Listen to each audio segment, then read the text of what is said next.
বরিশালে হানিফ পরিবহন ও সিএনজির মুখোমুখি সংঘর্ষ, নিহত 1, আহত 3। বরিশালে কিশোর গ্যাংয়ের হামলায় যুবক আহত, হাসপাতালে ভর্তি। রোজা ঈদের ছুটি শেষে রোববার খুলছে শিক্ষা প্রতিষ্ঠান। পটুয়াখালীতে তুচ্ছ ঘটনাকে কেন্দ্র করে দুপক্ষের সংঘর্ষ, 2 নারী সহ আহত 7। বাকেরগঞ্জে বসতঘরে মাটি চাপা অবস্থায় এক বৃদ্ধার মরদেহ। কলাপাড়ায় 13 বছরের এক কিশোরীর ঝুলন্ত লাশ উদ্ধার। বরিশাল সহ 6 বিভাগে ঝড় বৃষ্টির পূর্বাভাস। এতক্ষণ শুনলেন সংবাদ শিরোনাম, এখন বিস্তারিত। ঢাকা বরিশাল মহাসড়কে হানিফ পরিবহনের ধাক্কায় সিএনজি যাত্রী নিহত, আহত 2 জন।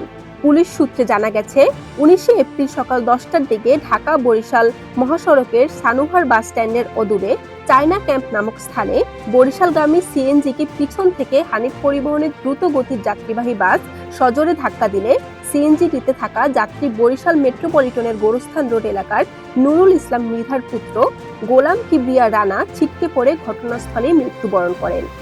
বরিশালে সাগর হালদার নামের এক খ্রিস্ট সম্প্রদায়ের যুবককে পিটিয়ে আহত করেছে কিশোর গ্যাংয়ের সদস্যরা। মঙ্গলবার রাতে নগরীর পশ্চিম কাউনিয়ার 1 নম্বর ওয়ার্ডে ঘটনাটি ঘটে। গুরুতর আহত অবস্থায় সাগরকে শেরে বাংলা মেডিকেল কলেজ হাসপাতালে ভর্তি করা হয়েছে। পবিত্র রমজান ও ঈদ উল ফিতরের লম্বা ছুটি শেষে দেশের সব শিক্ষা প্রতিষ্ঠান খুলবে আগামী রোববার। এদিন থেকে প্রাথমিক, মাধ্যমিক বিদ্যালয় এবং কলেজ ও মাদ্রাসায় ক্লাস পরীক্ষা শুরু হবে। জানা গেছে, গত 26শে মার্চ দেশের সব মাধ্যমিক বিদ্যালয়ে ছুটি শুরু হয়েছে। এর একদিন আগে 25শে মার্চ কলেজগুলো ছুটিতে বন্ধ ছিল। পটুয়াখালীতে রাঙাবালিতে জমি থেকে মুগডাল তোলাকে কেন্দ্র করে দুপক্ষের মধ্যে সংঘর্ষের ঘটনা ঘটেছে। এতে 2 নারী সহ অন্তত 7 জন আহত হয়েছেন। শুক্রবার সকাল 9:30টায় উপজেলার সদর ইউনিয়নের নেতা গ্রামে এ ঘটনা ঘটে। বরিশালে বাকেরগঞ্জে বসত ঘরে মাটি চাপা অবস্থায় এক বৃদ্ধার মরদেহ উদ্ধার করেছে পুলিশ। এ নিয়ে চাঞ্চল্যের সৃষ্টি হয়েছে পুরো এলাকায়। বাকেরগঞ্জ উপজেলার মধ্যে কাটাদিয়া এলাকার মৃত জয়নাল গাজীর স্ত্রী।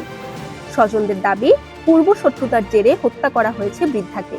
পটুয়াখালীর কলাপাড়ায় আফসানা নামের 13 বছরের এক কিশোরীর ঝুলন্ত লাশ উদ্ধার করেছে কলাপাড়া থানা পুলিশ। বৃহস্পতিবার রাত 8:30টার দিকে উপজেলায় টিয়াখালী ইউনিয়নের পূর্ব টিয়াখালী গ্রামের গাজীবাড়ি এলাকা থেকে মরদেহ উদ্ধার করা হয়। বরিশাল সহ 6 বিভাগে ঝড় বৃষ্টির পূর্বাভাস দিয়েছে আবহাওয়া অধিদপ্তর। শুক্রবার সন্ধ্যা 6টা পর্যন্ত আবহাওয়ার পূর্বাভাসে এসব কথা বলা হয়েছে। এদিন সিলেটের উপর দিয়ে সর্বোচ্চ 60 কিলোমিটার বেগে ঝড়ো হাওয়া বয়ে যেতে পারে।